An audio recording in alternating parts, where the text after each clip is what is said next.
Hey fellow Spelunkers, welcome back to another episode of the Mega Man Cave. Today I wanted to share a video I've always wanted to make.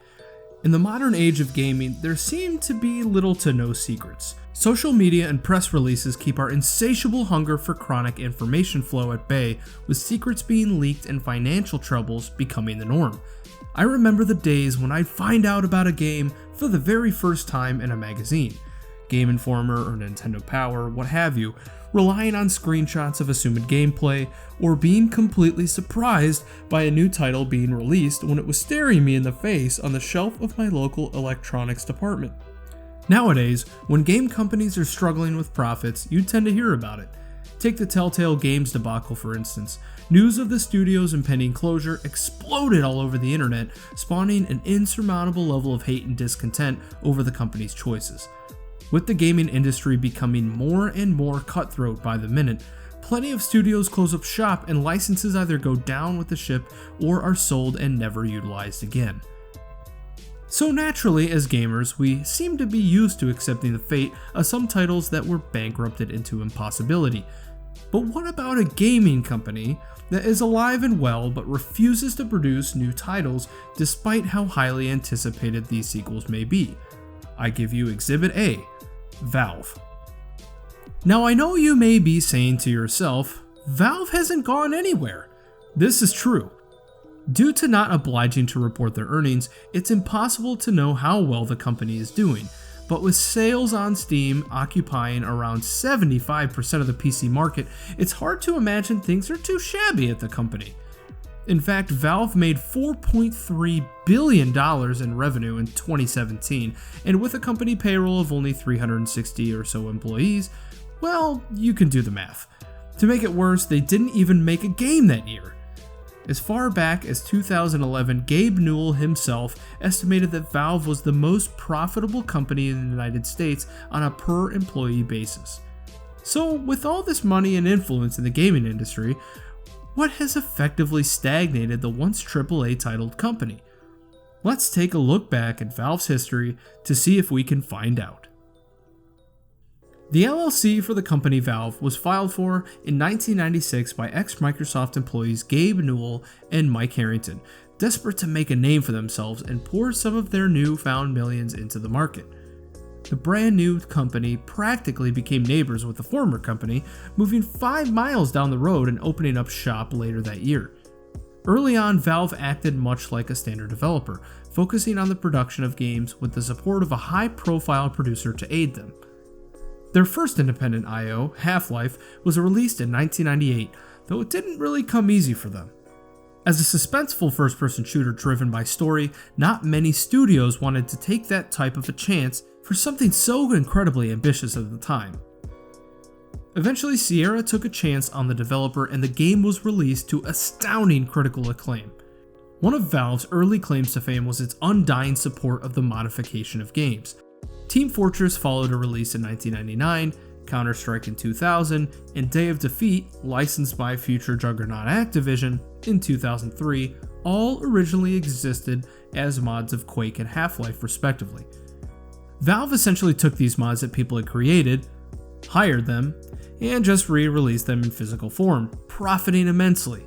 Some call it lazy, others call it smart business. Why would you waste time creating your own IP when you could just assume custody of somebody else's? Many credit these titles as being pioneers for future shooter mods that would flood the internet in the 2000s. Heck, Day of Defeat quite literally gave birth to one of the biggest shooters of all time, Call of Duty. However, even with the massive success of their games, Valve wanted more.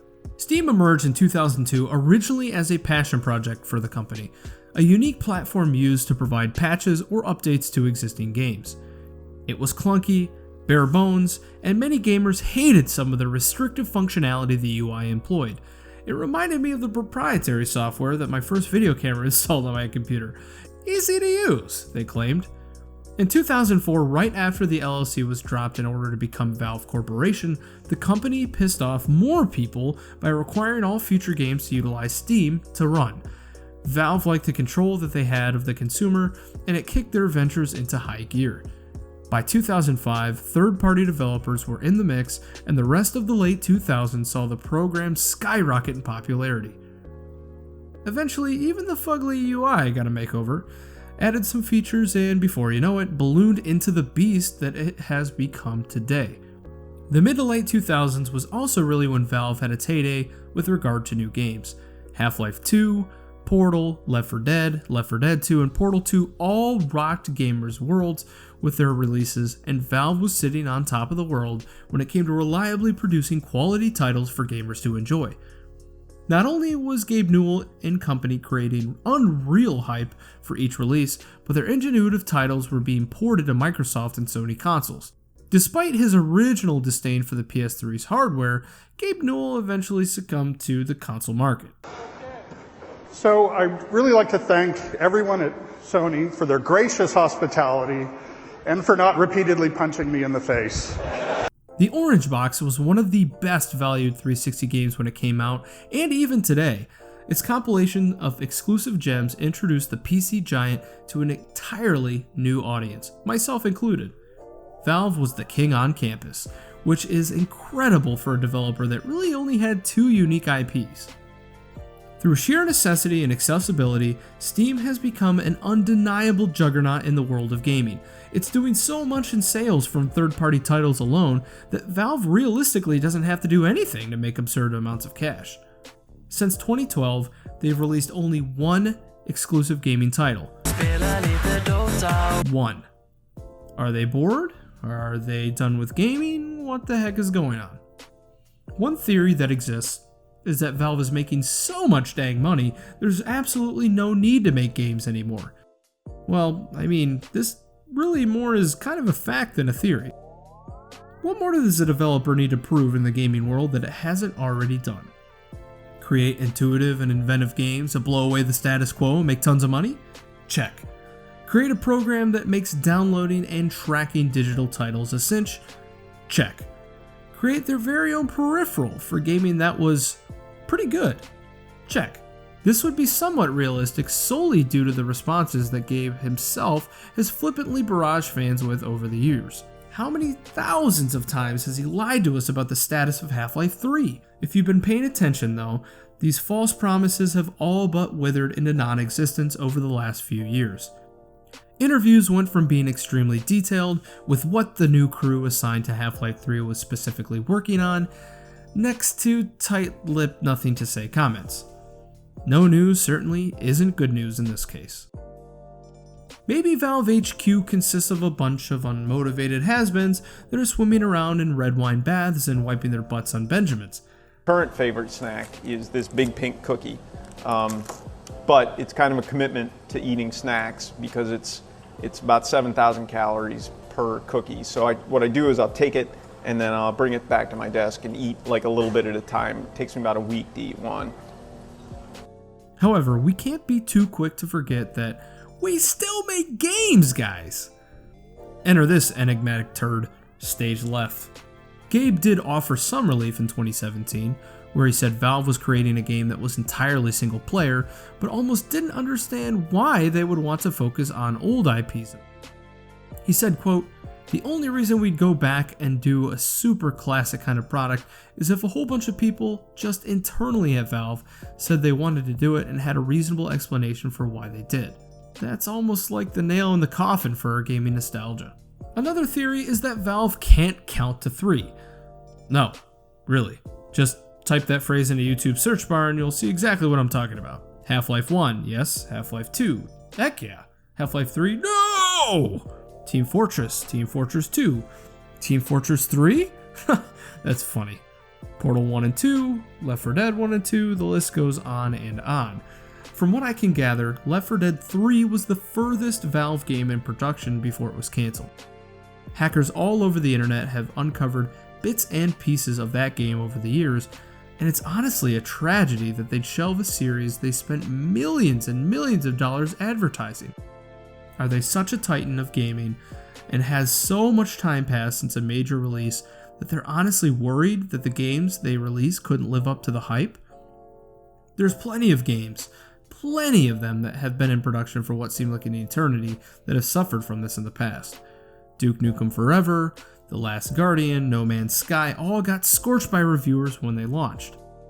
And rightfully so, they weren't as good as gamers were expecting them to be after extensive waits and unbelievable hype. In fact, at this point you could argue there wouldn't be a more hyped game in all of existence than Half-Life 3. It could cure cancer, solve world hunger, and create universal peace, and still people would complain. In gaming today, hatred can be strong, an almost sense of entitlement if you will. Why release a game when you could have the unfortunate fate of being bashed, tarnishing your name, and causing your other ventures to suffer as a result? The last theory I'll leave you with, and undoubtedly my favorite, is the internal conflicts that Valve is facing. Reading reports from a former disgruntled Valve employee that Gaben literally goes to work and plays games for a bit, and that's pretty much it. Those are pure gold. Has he lost all creative direction and drive? Some say he's completely disconnected. Does he own too much of the pie and everything else at Valve has gone stagnant? I find this pretty unlikely considering most things you hear about the company are all sunshine and roses. Big pink cookie. I mean, come on. I think it'd be great to work for a company so lopsidedly weighed down in cash. And, put on VR headsets all day. Sounds more like not so cleverly devised internet theory.